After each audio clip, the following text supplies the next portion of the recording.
네, 우리 인생은 정말 작은 미약한 존재입니다. 그래서 우리 사람이 어떨 때는 참 자기가 대단한 줄로 생각하지만은 우리 인생은 정말 얼마나 작은 존재입니까? 이 흙으로 만들어진 질그릇입니다. 아브라함이 하나님 앞에 소돔과 고모라를 위해서 기도할 때 티끌과 같은 저라도 감히 우리 하나님께 아뢰입니다. 이렇게 자기를 티끌이라는 그런 표현을 썼습니다. 우리 인생은 정말로 하나님의 긍휼과 자비가 아니면 살아갈 수 없는 존재인 줄 믿습니다. 정말 모기한테 물려서 죽는 사람도 있어요. 모기한테 물려서 죽습니다. 저도 최근에 좀 물렸는데, 모기한테 물렸는데 막 몸에 막 이게 막 붓고 막 이렇게, 진짜 우리 그 미세한 모세혈관이 터져도 우리가 죽습니다. 그런 경우가 있습니다. 마비가 됩니다. 얼마나 우리 연약한 인생입니까? 그래서 때로는 대단하다고 우리 인생은 스스로를 착각하고 살아갈 때가 있지만은 그렇지 않다는 것이 곧 드러나게 됩니다. 우리의 실체가 나타나게 됩니다.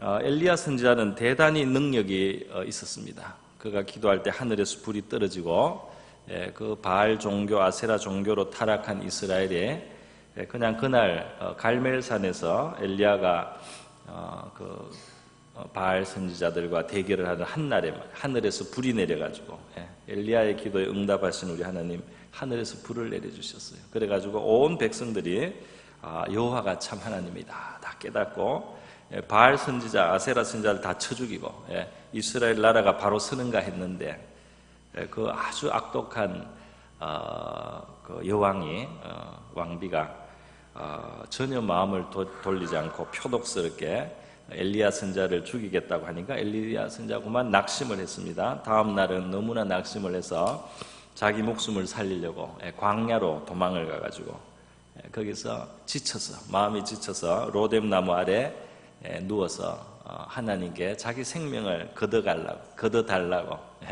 이제 힘이 없습니다. 나는 이제 다 될 줄 알았는데 이게 허사입니다.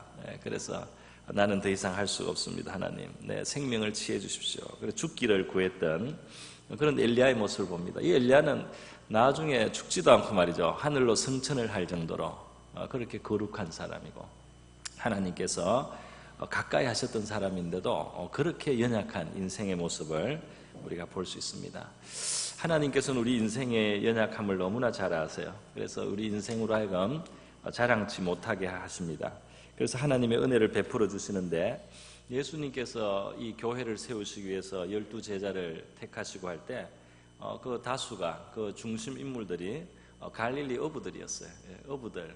그 당시에도 어부들은 뭐 그렇게 사회적으로 높은 지위에 있지 않습니다. 그런데 이 어부들을 중심으로 하나님께서 교회를 이루시고 하나님의 그 나라를 세우신 것입니다. 물론 나중에 바울이나 아볼로 같은 학자, 굉장히 지식이 많은 이런 사람들도 또 하나님은 쓰셨습니다. 그러나 하나님은 먼저 이 사도들을 모으실 때 인생들은 참 보잘것이 없다. 그러나 이 보잘것없는 인생에 함께 하셔서 이들을 통해서 큰 일을 이루시는 하나님이 계시고 인생을 존귀하고 위대하게 만드시는 하나님의 은혜가 있다는 사실을 가르쳐 주신 것입니다. 그래서 우리의 삶이 작고 초라하게 보일지라도 우리가 하나님 앞에 붙들림을 받고 우리 하나님과 함께 동행을 할 때 우리의 인생은 귀하게 되는 줄 믿습니다. 작은 자, 낮고 천한 자를 들어서 쓰시는 우리 하나님, 그 자비와 긍휼의 하나님이십니다. 오늘 오병이어의 기적이 일어나는 이 사건은 굉장히 중요한 사건이에요. 이 사건은 얼마나 중요한지 성경의 마태, 마가, 누가, 요한복음 이 네 가지 복음서에 다 나타나고 있습니다.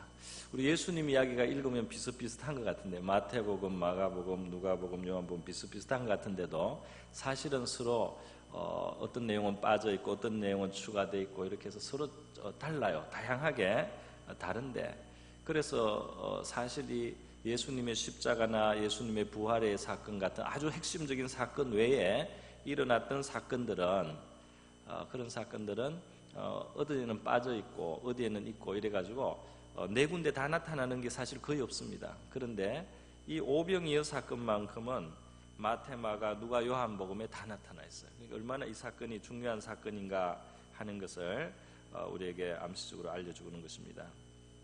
예. 이 사건에서 그 핵심이 뭐냐? 핵심이 뭐냐면 한 아이가 가지고 왔던 보리떡 5개와 물고기 2마리가 예수님의 손에 들려서 5,000명을 먹이는 양식이 됐다는 겁니다. 그 기적이 일어난 것이죠. 이 5,000명은 이 당시에 남자만 센 것입니다. 다른 복음서에 보면은 그 남자만 5,000명이라고 되어 있습니다. 그러니까 여자와 아이까지 치면은 어떤 사람들은 한 2만 명 정도 안 되겠나 이렇게 추정을 합니다. 그러니까 아무리 작아도 5,000명, 한 2만 명쯤도 될 수 있는 그런 무리가 이 한 아이의 어쩌면은 그 도시락인 것 같아요. 도시락인 것 같은데 그 보리떡 5개와 물고기 2마리로 이 수많은 사람들이 넉넉히 먹는 양식이 되었습니다. 어떻게? 그 자체로는 작은 것이었어요. 그 자체로는 별것 아니었습니다. 정말 보리떡이라는 것은 떡 중에서 그렇게 알아주지 않는 떡입니다. 그런데 이 보리떡 5개, 물고기 2마리가 주님의 손에 넘겨졌을 때, 주님께서 그것을 취하셔서 그것을 축복하셨을 때 수많은 사람들을 먹이게 됐습니다. 물론 이 아이도 먹었습니다. 먹었고 오늘 본문 뒷부분에 보면 배불리 먹었다는 말씀이 나와 있습니다. 배불리 먹었고, 그리고 또 더 보너스가 되어 있죠. 맨 끝에 보면은 남은 조각을 거두어라, 예수님이 이렇게 말씀하셔가지고 거두었더니 먹고 남은 조각이 12바구니에 찼더라 그랬어요. 아주 차고 넘쳤습니다. 이 중에 바구니 1개는 최소한 이 아이한테 주지 않았을까 이렇게 추측을 합니다. 1개는 줘야 되겠죠. 1개 이상 줘도 아깝지 않습니다. 어쨌든 우리 작은 인생을 쓰시는 우리 주님을 찬양합니다. 그리고 중요한 것은 내가 얼마나 큰가, 얼마나 훌륭한가 이런 문제가 아니고 주님께 붙들리는가, 주님께 드려졌는가, 이것이 중요한 문제구나, 이것을 알 수 있습니다. 우리가 주님께 드려질 때, 우리의 삶이 온전히 주님께 드려진 인생이 될 때, 우리가 어떤 자리에 있었든지 간에, 우리가 비록 작고 초라한 모습이었던 간에 주님께서 우리를 크게 써주시고 사용해 주실 수 있다고 믿습니다. 오늘 본문의 말씀이 그것을 말씀해 주고 있습니다. 우리의 작은 인생을 주님의 손에 붙들어서 사용해 주시기를 원합니다. 이 세상에 높고 크다고 하는 것, 높다고 하는 것, 강하다고 하는 것, 세상이 위대하다고 하는 것, 하나님 보실 때는 사실은 별것이 아닙니다. 그래서 하나님은 일부러 더 작은 것을 찾으시고 천한 것을 찾으시고 상한 것을, 상처받은 인생들을 더 가까이 부르셔서 그들을 통해서 하나님의 은혜를 전가하시기를 기뻐하신다는 것입니다. 여러분, 저와 여러분의 인생이 주님께 붙들린 인생이 되기를 축복합니다.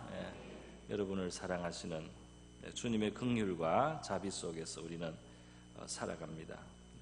주님은 이 양식을 이렇게 만들어 주시는 이 기적을 베푸실 때 말이죠, 오늘 이 본문 요한복음에는 생략되어 있지만은 다른 복음서에 보면은 무리를 굶겨서 보내지 못하겠다 이런 말씀을 하셨어요. 그리고 내가 이들이 그냥 보내면은 가는 길에서 기진할까 염려하노라 이런 말씀했습니다. 그리고 주님의 긍휼의 마음, 자비의 마음에서 이런 기적이 일어났습니다. 주님께서 오늘도 우리의 연약한 모습, 우리의 지친 모습, 피곤한 모습을 긍휼히 여겨 주시고 우리에게 힘 주시기를 기뻐하시는 주님이신 줄 믿습니다.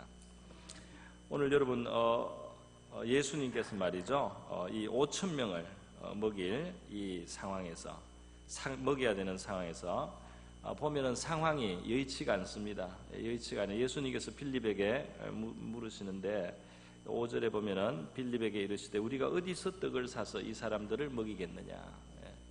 이 말은 떡을 살 만한 곳이 잘 없다는 그 뜻이 여기 안에 깔려 있습니다. 그리고 혹시 주변에 좀 떨어진 마을이 있을지는 모르겠어요. 그러나 그 뭐 이스라엘의 마을이 무슨 대단한 큰 마을이 있겠습니까? 이 갈릴리에. 그래서 이 마을에 한 마을에 가서 거기에 뭐 좀 혹시 돈을 내더라도 거기서 떡을 만들어 줄 수 있는 집이 몇 집이나 되며, 이게 지금 5,000명에서 2만 명까지 되는 이 인구가 뭐 마을 한 마을로 그게 해결될 수 있는 그런 양식을 먹을 수 있게 너무 많은 숫자예요. 그렇기 때문에 예수님이 어디서 떡을 사서 이 사람들을 먹이겠느냐 이렇게 하셨다고 했습니다. 그리고 빌립의 대답을 보면은요, 대답을 보면 각 사람으로 조금씩 받게 할지라도 200데나리온의 떡이 부족하리다 이렇게 대답한 걸 보면 그 재정이 부족합니다. 예수님의 제자들의 그 그룹에 이 돈이 돈 주머니가 있어요. 괴가 있는데 돈 주머니가 있는데 여기에 그 평소에 이제 들어오는 돈은 그게 뒀다가 또 필요할 때 쓰고 이렇게 돈이 출납이 됐는데 빌립이 계산을 해보니까 돈이 여기 있는 거 다 꺼내 써도 부족하다는 겁니다. 그래서 200데나리온을 더 추가로 어디서 가져야지 떡을 사서 줄 수 있는데 그것도 조금씩 주기 위해서라도 200데나리온이나 되는 돈이 더 필요합니다. 이렇게 지금 보고를 하고 있습니다. 이 데나리온이라고 하는 것은 한 데나리는 노동자의 하루 품삯이라고 합니다. 그래서 우리가 만약에 한 5만 원으로 잡으면 200데나리는 1,000만 원이 되고 10만 원을 잡으면 한 2천만 원이 됩니다. 그러니까 한 1,000만 원, 2천만 원 뭐 이런 돈입니다. 그러니까 한 1, 2천만 원 지금 부족합니다. 이 한 끼 먹이는데 이렇게 보고를 한 겁니다. 1, 2천만 원이 더 있어도 한 사람이 조금씩 배 허기를 겨우 면할 정도밖에는 돌릴 수가 없습니다. 이렇게 보고를 하는 것입니다. 그런데 오늘 이 본문 말씀에 보면 말이죠, 예수님께서 이런 말씀을 하실 때 예수님은 이미 하실 일을 생각하고 계셨다 그랬어요. 이미 친히 어떻게 하실 거를 아시고 이렇게 됐어요. 예수님은 이 무리를 반드시 먹이려고 작정하셨고 또 하나님의 능력을 동원해서 먹일 수 있는 먹이려고 하신 그런 의지를 이미 가지고 계셨다는 겁니다. 그런데 여러분 오늘 이 빌립과 예수님의 제자들 이 당면한 과제 말이죠. 문제 상황을 지금 만난 겁니다. 많은 사람들이 찾아와서 같이 있는데 먹일 게 없어요. 손님이 왔는데 이 쌀떡에 쌀이 없고 이 지갑에 돈이 없어서 반찬 살 돈도 없고 밥도 못 지어준다면 얼마나 난감합니까? 제자들이 이 사람들을 빨리 좀 보내고 싶었어요. 보내가지고 책임을 좀 면하고 피하고 싶었다. 그렇게 다른 복음서에는 나와 있습니다. 그런데 예수님께서는 바로 이 상황에서 물으셨어요. 제자에게, 빌립에게 어디서 떡을 사서 이 사람들을 먹이겠느냐. 그래서 이 문제를 한번 해결해 보자는 그걸 던지신 겁니다. 예수님께서 우리가 이것을 어떻게 지금 해결할 수 있겠느냐, 떡은 어디서 살 수 있겠느냐, 이렇게 예수님이 문제를 던지신 겁니다. 이 본문을 보면 한 가지 우리가 알 수 있는 것이 있어요. 그거는 뭐냐면 우리가 처해 있는 이 삶의 상황에서 사실 주님은 해결하자고 하면은 해결할 길이 얼마든지 있습니다. 해결하려고 하면 해결할 방법이 얼마든지 있어요. 지금 양식이 없는데 사실은 보리떡 5개, 물고기 2마리만 있어도 하나님의 능력으로 이것이 큰 양식으로 변할 수가 있고, 혹은 사탄이 예수님을 시험한 것처럼 돌덩이가 떡덩이가 되게 하라. 예수님이 능력이 있는데 그렇게 하지 않은 걸로 그렇게 돼 있습니다. 그러니까 기적이 일어나려면은 돌이라도 떡이 될 수 있는, 사실 물을 포도주로 만드시지 않았습니까? 그만한 능력, 창조의 능력입니다. 없는 데서 있게 하시는 그런 능력으로 예수님이 기적을 베푸시자면 베푸실 수 있는데, 예수님은 그냥 기적을 턱 베풀어서 문제를 해결하고 넘어가신 것이 아니라 빌립을 시험하고자 하심이라 그렇게 되어 있습니다. 다시 말해서 예수님과 함께 하고 있는, 예수님을 따르고 있는 이들에게 뭔가를 테스트하고 뭔가를 증명하고 뭔가를 드러나게 하는 그런 기회로 그 상황을 삼으셨다 하는 것입니다. 하나님은 우리의 마음에 관심이 많다는 겁니다. 우리가 어떤 생각을 하는지 하나님은 관심을 많이 가지고 있다. 우리의 태도가 어떤 것인지 그게 주님께는 중요하다는 겁니다. 당장에 우리는 떡이 있느냐 없느냐가 우리는 중요하죠. 우리는 지금 손님을 대접할 떡이 있느냐 없느냐, 지갑이 비었느냐 안 비었느냐, 이게 우리는 중요한데, 예수님의 관심은 우리 마음속에 무엇이 있느냐, 이게 예수님의 관심이고 하나님의 관심이에요. 그리고 우리의 마음속에 주님은 믿음이 있기를 원하십니다. 믿음이 있기를 원하세요. 그리고 우리가 전능하신 하나님을 믿는 그 믿음을 가지기를 원하십니다. 그래서 예수님이 자주 물으셨어요. 믿느냐라고 자주 물으셨습니다. 내가 이 일을 행할 줄을 믿느냐 이렇게 많이 물으셨어요. 예수님이 우리 마음속에, 하나님이 우리 마음속에 있는 것을 아실 수 있습니다. 꼭 무슨 테스트를 안 해도 우리 마음속에 있는 것을 아실 수 있는데, 중요한 것은 우리 자신이 모르고 있습니다. 우리 안에 우리가 믿음이 있는지 없는지 우리가 몰라요.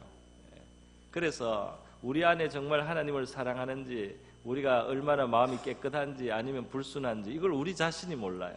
우리 마음이 바른지 삐뚤어졌는지 우리 자신이 모릅니다. 그래서 이 상황을 주셔서 주님께서 우리 마음속에 있는 것이 드러나도록 하시고, 우리의 입으로 그것이 시인되게 하시고, 우리의 행동으로 나타나서 그것이 드러나게 하시는 때가 있는 것입니다. 우리의 처한 문제 상황들에서 우리의 태도와 생각이 드러나는 계기를 하나님이 주님께서는 그렇게 사용하신다는 거예요. 진실이 드러나게 하신다는 거예요. 우리 진실이 드러나면 어떻습니까? 오늘 빌립과 같이 상황이 되고 주님께서는 이 무리를 먹이려는 의지를 가지신 그런 모습을 보이시는데, 빌립은 계산을 해서 돈이 없습니다. 200데나리온은 없습니다. 200데나리온 없고 200데나리온 있어도 이게 충분치 않습니다. 그렇게 부정적인 대답만 하고 끝이 났어요. 좀 아쉽습니다. 그게 뭡니까? 부족한 모습을 보인 겁니다. 이 빌립에게 있어서는 합리적이긴 하지만 주님과 함께 주님이 하실 일에 대한 그런 기대라든지 그런 어떤 믿음 같은 거, 이런 것이 부족한 모습. 그 빌립은 나중에 자기가 그렇게 대답하고 주님께서는 그 나중에 다 기적으로 다 먹이셨는데 자기의 그 대답이 부족했다는 것을 깨닫게 되었을 것입니다. 깨닫게 되고, 우리 모습이 드러난다는 것은 무엇을 말합니까? 겸손한 마음을 우리가 갖는 것이, 우리 자신을 깨달을 때 우리가 가지는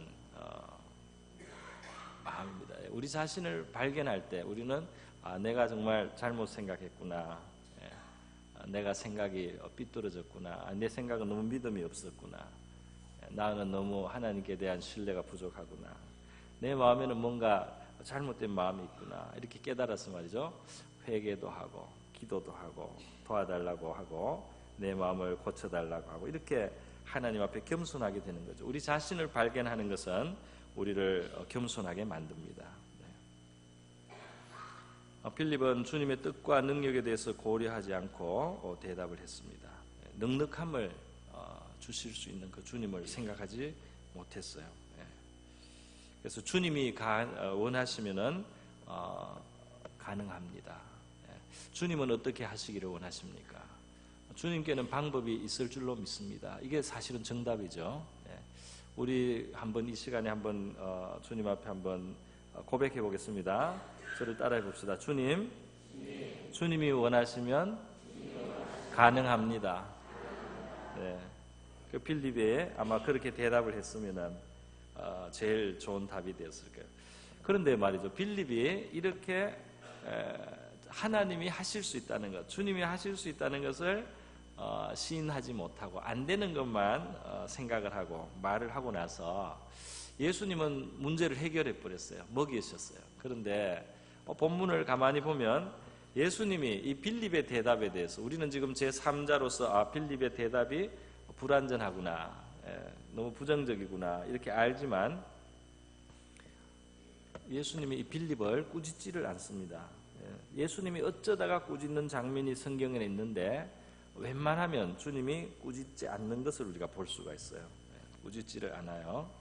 그냥 오병이어의 사건이 일어나서 예수님이 문제를 그렇게 하나님의 능력으로 해결하심으로써 빌립이 틀렸다는 거예요. 빌립의 대답이 부족하다는 것이 그냥 자연스럽게 드러난 거예요. 그죠? 오병이어의 기적이 일어나서 모든 사람이 배불리 먹었습니다. 200데나리온 부족합니다. 200데나리온 있어도 조금밖에 못 돌립니다. 이렇게 말하고 생각했는데, 이렇게 생각하고 말했는데 예수님은 다 먹이고 배부르게 하고 남은 조각을 거뒀더니 12바구니에 넘쳤습니다. 빌립이 그걸 보면은 우리가 빌립이라면 좀 마음이 뭐라고 할까요? 좀 민망하다고 해야 되나, 부끄러운 마음이 좀 들 수 있습니다. 좀 쑥스럽게 될 수 있습니다. 그렇게 느꼈을 것입니다. 이걸 보면은요, 우리가 주님에 대해서 한 가지 더 알 수 있는데, 주님은 우리에게 우리를 테스트하시기도 하고, 상황 속에서 우리 마음 속에 있는 것을 드러나기도 하시고, 그리고 또 이 지금 말 없이 주님이 교훈하고 있다는 것을 우리가 볼 수 있어요. 주님은 한마디 말이 없지만은 그 하신 일로, 그 된 일로 교훈을 하시고 있는 겁니다.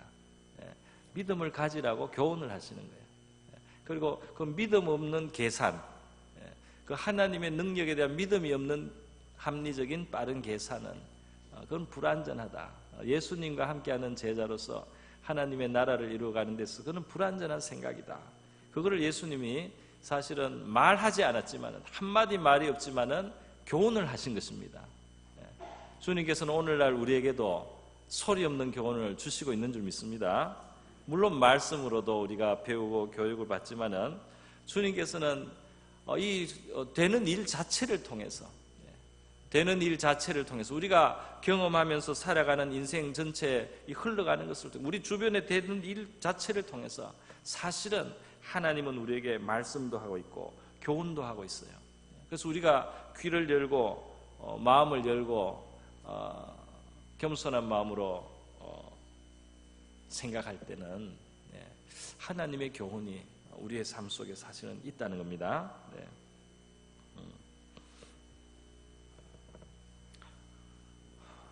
예수님이 다른 장면에서 예루살렘에서 빌라도라고 하는 이 총독이 그 이스라엘 사람들을 죽여서 그 피를 말이죠, 제물에 섞어서 무슨 제사를 드렸다든지, 이건 굉장히 가증한 일이죠. 또 예루살렘에 있는 축대가 한번 무너져 가지고 사람이 18명 깔려 죽었습니다. 이런 사건이 났을 때 예수님의 그 제자들이 달려와서 왜 이런 일이 일어납니까? 그 사람들이 죄가 많아서 이런 재앙을 당했습니까? 그랬어요. 천재지변 혹은 인재 이런 게 일어났는데 말이죠, 예수님께서는 그걸 어떻게 말씀하셨느냐? 이것은 하나님의 경고라는 겁니다. 회개를 촉구하는 경고라고 예수님이 말씀했어요. 이것은 회개하라. 회개하지 않으면 멸망한다는 그 경고가 지금 그런 갑자기 사람들이 재난을 당하고, 갑자기 어떤 난폭한 폭군에 의해서 사람들이 피를 흘리고, 갑자기 그냥 다양한 복합적인 이유가 있겠죠. 따지자면 그 관리를 잘못했다든지, 처음 지을 때부터 문제가 있다든지, 지진이 났다든지, 겨울에 너무 여름에 너무 비가 많이 왔다든지 무슨 이유가 있겠지만은, 어쨌든 그 모든 것이 다 이렇게 합쳐져서 결국 이 재난이 일어나고 재앙이 일어났을 때, 그 재난이 막아지지 않고 예방이 안 되고 그 재난이 터진 그 사건을 예수님은 하나님의 경고라고 말씀하신 거예요. 너희들도 회개하지 않으면 다 이와 같이 망하리라. 이 세상에 하나님이 지금도 경고하고 있다는 겁니다. 하나님이 어떻게 재앙을 줘? 아니요, 더 무서운 심판을 피하라고 하나님이 경고를 주고 있다는 겁니다. 영원한 멸망, 영원한 심판을 피하라고 하나님이 지금 이 세상에 경고를 하고, 그런 재난과 재앙을 통해서 사람들이 정말 안전한 줄 아는데 안전하지 않다는 것을, 우리가 살아가는 지금 이 생애가 그냥 평안하게 살고 행복하게 살고 누릴 그런 어떤 간단한 인생이 아니고, 지금 심판을 피해야 되는, 다가오는 심판을 피하고 하나님의 진노와 죄에 대한 심판을 피해야 되는 지금 그런 시간이라는 것을 주님은 말씀을 하신 거예요. 여러분, 그래서 우리가 살다 보면 이런 일 저런 일을 겪으면서 그 속에는 하나님이 주시는 교훈이 사실 들어있는 경우가 많이 있는 겁니다.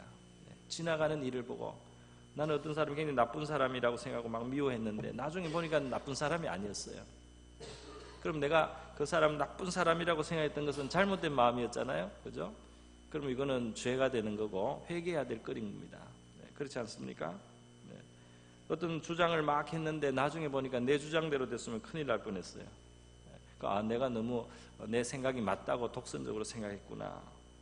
그리고 자기의 생각을 돌아보고 내가 함부로 내 주장을 너무 강하게 해서는 안 되는구나. 주님의 교훈이 그런 모든 과정 속에 들어있는 것입니다. 보통 우리가 큰 소리를 치고 나면 일이 잘 안 되는 경우가 많습니다. 큰 소리를 치고 뭐 화근을 하고 이렇게 하면 잘 안 되는 경우가 참 많아요. 저는 그렇던데 여러분은 어떻습니까? 보통 큰 소리 치고 자랑하면은 뭔가 펑크가 나요. 그러니까 하나님이 안 도와주세요. 안 도와주셔서 알게 하는 겁니다. 니는 큰 소리 칠 존재가 아니다. 그렇게 큰 소리 치는 자세는 잘못된 자세다. 그거를 하나님이 가르쳐 주시는 거예요. 여러분, 말이 없지만은, 소리가 없지만은 주님의 교훈과 메시지가 우리 이 세상에도 또 우리의 삶 속에 있는 줄 믿습니다. 우리가 그걸 들을 때 회개하게 되고, 그것을 들을 때 각성하게 되고, 그것을 들을 때 더 겸손하게 되고, 그것을 들을 때 또 믿음을 얻기 위해서 하나님 앞에 겸손하게 구하게 될 줄 믿습니다. 오늘 여러분, 빌립은 이성적이긴 하지만은 주님의 기대에 미달되는 대답을 드렸다면, 안드레는 좀 달랐습니다. 안드레라고 하는 제자는 한 아이가 가져온 보리떡 5개와 물고기 2마리가 있다는 것을 예수님께 알려드렸어요. 그리고 주님, 이게 뭐 되겠습니까? 하면서도 그걸 가지고 온 겁니다. 이게 조금의 차이인데 나중에 큰 차이를 만들어내는 겁니다. 이거 안 돼 하고 딱 자른 거 하고, 조금 있는데 이게 되겠습니까? 하면서 그래도 주님 앞에 가지고 나온 것, 조금의 헌신, 조금의 믿음인 것 같은데 이것이 큰 차이를 내게 됐습니다. 안드레도 아는 거죠. 보리떡 5개, 물고기 2마리로는 5,000명 못 먹인다, 너무 부족하다 알지만은 그래도 주님 앞에 우리가 가지고 있는 것이 있습니다. 요거 있는데 어떻게 이걸로 좀 부족하겠죠 하면서도 가져왔어요. 그리고 주님께 그 문제를 맡겨드린 것입니다. 이 아이는 그것을 주님 앞에 내놓은 겁니다. 주님 앞에 가져온 것입니다. 그런데 그것으로도 충분했다는 것입니다. 그 아이가 내드린 작은 양식으로 주님께서는 놀라운 기적을 베풀어 주셨어요. 우리의 작은 헌신을 주님께는 크게 쓰실 수 있다, 그걸 보여주신 거죠. 우리 작은 믿음으로도 주님은 큰 일을 행하실 수 있다. 그런데 조건이 하나 있습니다. 조건이 뭐냐면, 이 아이의 손에 또는 안드레의 손에 그게 쥐어 있으면은 계속 보리떡 5개, 물고기 2마리로 남아 있어요. 그게 그 아이의 손에 안드레의 손까지만 있으면은 그게 한 사람 끼니밖에 되지 않습니다. 문제는 그것이 주님의 손에 넘어가면, 주님이 그것을 축사하면, 주님이 그것을 나누어 주면, 주님께 그게 완전히 드려졌으면, 그게 주님의 손에 의해서 주님의 소유가 됐을 때 주님이 그것을 사용하셨다는 것입니다. 그래서 처음에 말씀드린 대로 우리 인생의 열쇠, 우리의 인생의 열쇠, 우리 인생의 주도권 누구에게 있습니까? 우리 자신에게 있으면 계속 우리 인생은 보리떡 5개, 물고기 2마리로 내 하나를 채우면서, 내 하나를 고민하면서 사는 인생으로 그칠 수 있습니다. 주님께 넘어가면 주님께 내 인생의 주도권을 넘기고, 내 인생의 키를 주님께 맡기고, 주님의 뜻대로, 주님이 원하시는 대로 내 인생을 나를 이끌어 주십시오. 나는 주님을 따라가겠습니다. 이렇게 되면 어떻게 됩니까? 주님의 손에 의해서 그것이 크게 사용될 줄 믿습니다. 작은 건데 굉장히 크고 굉장히 효과적, 굉장히 놀랍게 그렇게 쓰임을 받았습니다. 막 넘쳐요. 12바구니를 나중에 거두었습니다. 12바구니 남은 것이 돌아왔어요. 여러분, 정말 세상에서 말하는 작은 인생이 아니고 주님께 드려지지 않은 인생이 작고 초라한 인생입니다. 자기 손에 계속 붙들고 있는 그 인생이 작고 초라한 인생이에요. 사람이 빌딩이 하나, 2개, 3개 막 이렇게 있어도요, 더 많이 가진 사람들 앞에서 또 자기 계획을 가지고 있으면 늘 궁하고 베풀 수가 없는 그런 사람들도 있어요. 많이 가지고 있는데 늘 부족하대요. 더 가져야 된다는 거예요. 늘 부족하게 느끼며 살아가는 그런 사람들이 있습니다. 객관적으로 있다고 사람이 넉넉한 게 아니고 마음이 평안한 게 아니에요. 그런데 정말 주님께 드린 인생, 주님께 다 맡긴 인생, 이것이 넉넉한 인생인 줄 믿습니다. 그는 자기에게도 결국은 더 후하게 누리게 될 뿐 아니라 주님이 우리 생애를 사용하셔서 많은 사람들까지 혜택을 입는 그런 인생이 되는 것입니다. 우리 한번 주님께 고백하면 좋겠어요. 주여, 나의 보리떡과 물고기를 주님께 드립니다. 한번 우리 해보자. 주님, 나의 보리떡과 물고기를 주님께 드립니다. 그게 우리의 고백이 돼야 되겠습니다. 우리의 생애가 작고 초라하게 보여도 주님께 드릴 수 있기를 바랍니다. 오늘 말씀을 이걸로 맺겠습니다. 우리 다 같이 한번 기도하겠습니다. 우리 기도할 때에 우리 작은 인생 내 손에 들려져서 내 하나를 채우는 작은 인생에 머물러 있지 않게 해주시고, 내 인생을 다 주님이 맡아주시고 나를 주장해 주시고 내 인생을 주님의 손에 맡겨드립니다. 주님께서 저를 필요하신 대로 써주시고 주님이 원하시는 대로 살아가게 이끌어 주시옵소서. 그리고 주님의 축복의 통로가 되게 하옵소서. 또 주님이 주시는 교훈을 늘 받게 하시고 우리의 삶 속에 말씀하시고 깨우치시는 주님의 음성을 듣게 하시고, 우리의 처해 있는 환경 가운데 우리 안에 있는 불신앙과 부족한 생각들 우리가 깨닫고 부끄럽게 여기고 또 회개하고 믿음을 구하고 주님 앞에 겸손하게 은혜를 구하면서 주님의 마음에 합한 우리가 되게 해주십시오. 그렇게 우리 한번 기도하겠습니다.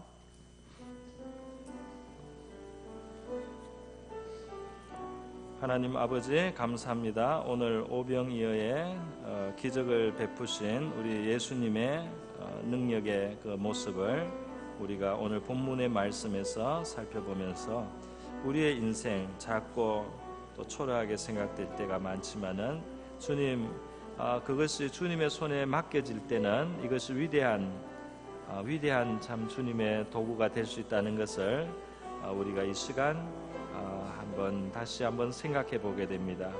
주님, 우리 아직도 내 삶을 주님께 드리지 못한 그런 마음이 있습니까? 주님의 살아계심을 아직도 깨닫지 못한 인생들이 있습니까? 주님을 경험하게 하시고 주님을 체험하게 하시며 믿음을 주시고, 주님께서 우리를 부르실 때 주님의 필요를 우리가 들을 때 우리 자신을 주님 앞에 드릴 수 있게 하여 주시기를 원하고 바랍니다.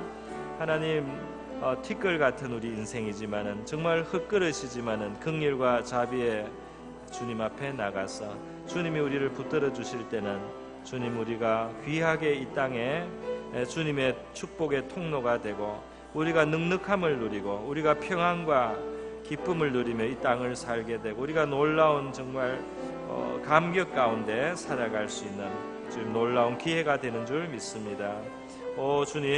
주님 앞에 우리의 생애를 드리기를 원합니다. 주님께서는 보리떡 5개 물고기 2마리로 하나님 주님의 손 안에서 그것이 수많은 사람들의 양식이 되게 하시고 수많은 사람들의 문제를 해결하는 통로로 아버지 도구로 사용해 주셨습니다. 주님께는 넉넉함이 있고 주님께는 후히 누림이 있습니다. 주님께서 참 제자들에게 언제나 그들의 실패한 자리에 오셔서 배가 넘치도록 물고기를 잡게 하시고 주님의 배가 잠기도록 그물이 찢어지도록 하나님이여 그 그물을 끌게 하실 때 주님의 넉넉함과 풍성함을 알게 하셨습니다. 이 주님을 우리가 따라가는 인생이 가장 복되고 귀한 생애가 된다는 것을 주님이 가르쳐 주셨습니다. 주님, 이 자리에 나온 우리 모든 성도들 또 저의 삶이 주님께 붙들린 인생이 되게 하여 주시옵소서. 주님께서 우리를 붙들어 주시고 그 품에 그 날개 그늘 아래 우리를 보호하시고 감추어 주시고 주님이 이끌으시고 주장하시는 우리의 생애가 되게 하여 주시기를 원하고 바랍니다. 주님, 우리가 당한 처한 문제 상황 속에 우리가 믿음을 고백할 수 있게 도와주시고 우리의 작은 헌신과 작은 드림으로 작은 믿음 속에서 주님의 역사를 아버지여 이루게 하여 주시옵소서. 하나님 아버지, 우리 작은 티끌 같은 연약한 인생 또 죄에 의해서 병들기도 한 우리의 연약한 인생이지만 우리의 인생을 긍휼히 여기시고 자비로 품어주시는 우리 하나님의 큰 사랑을 저희들이 바라봅니다. 굶주린 무리를 그냥 보내지 아니하시고 채우시기 위해서 그들의 주림을 긍휼히 여기셔서 오병이어의 작은 양식을 가지고 큰 무리를 먹이는 넉넉한 양식이 되게 하신 그 주님의 능력의 손, 자비의 손에 저희들의 삶을 올려드리기를 원합니다. 주님, 우리의 인생을 받아주시고 주님께서 우리의 인생의 키를 잡으시고 우리의 삶의 주도권을 지시고 우리의 생애를 인도해 주시고 이끌어 주시옵소서. 우리의 삶이 주님께 드려진 삶이 되게 하여 주시고 주님께서 사용하시는 인생이 되게 하여 주시기를 원하옵나이다. 우리 자신에게 넘치는 풍성한 삶이 그리고 주님의 축복의 통로가 되는 바로 그 자리, 주님과 함께하는 주님의 손에 붙들린 저희 모든 인생이 되게 하여 주시옵소서. 주님이 주시는 교훈을 날마다 듣게 하여 주시옵시고 주님 앞에 겸손하게 우리 자신을 살펴보고 우리의 부족한 모습을 있는 그대로 시인하며 은혜와 긍휼을 구하고 주의 능력과 도우심을 구함으로 주님의 큰 자비의 도우심을 경험하는 우리 모두가 되게 하여 주시옵소서. 고마우신 예수님의 귀하신 이름으로 기도드립니다.